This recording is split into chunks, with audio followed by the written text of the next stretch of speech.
But I mean, that's got to be difficult to understand if you have a whole bunch of people watching you or recognizing you. I mean, when you went on this out on the street, you got approached, right? I mean, it got to a level that was so intense. It would just, I mean, there's paparazzi and like clusters of people anywhere that's like a public, you know, a restaurant, like can't eat without people constantly there. It for me, it was really frustrating. I think for some people they can kind of, I don't think anybody's made for fame. Like, I don't think that there's anybody who's made to thrive in it, but I think there are some people that are more able to tolerate it, and are just like better equipped with their emotional and mental tools to handle it. And I don't think I was, and it just made me feel like I was going to explode all the time. I was so anxious. Yeah. Well, having an anxiety disorder and then being approached all the time and being recognized everywhere sounds anxiety provoking. Right. Not a recipe for success. No. And I know that, you know, I remember, I think it was Eminem. He came out with something and he got really angry at being approached at a restaurant or something.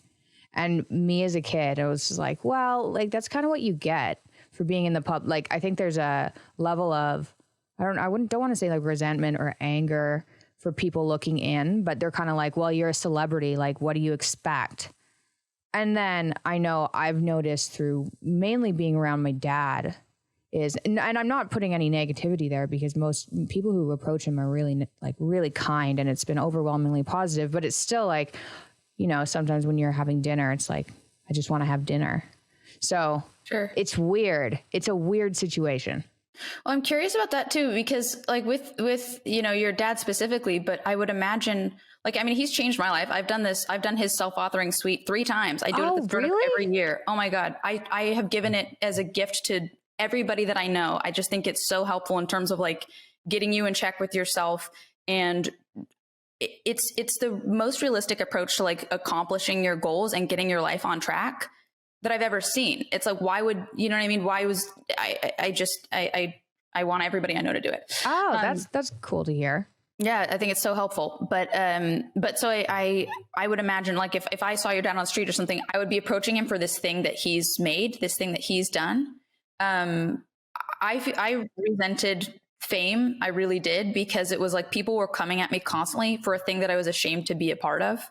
You know, I was on a show that I thought was trash. Like, I just thought, this is so shitty. This is so bad. I don't want to go onto this overlit kids show set and like scream my lines and just like, whoa, Carly, like everything just felt just so ridiculous.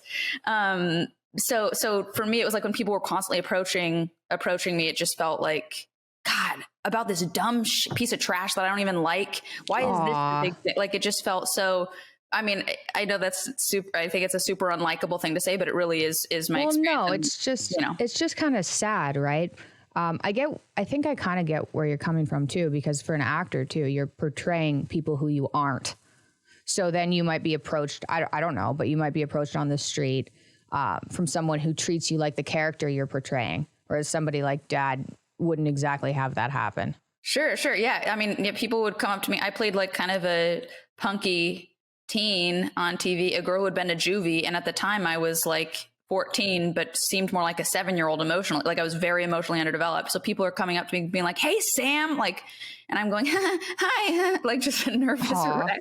And they're like, oh, you're not cool. Never mind. Aw, man. That's sad. That's all right.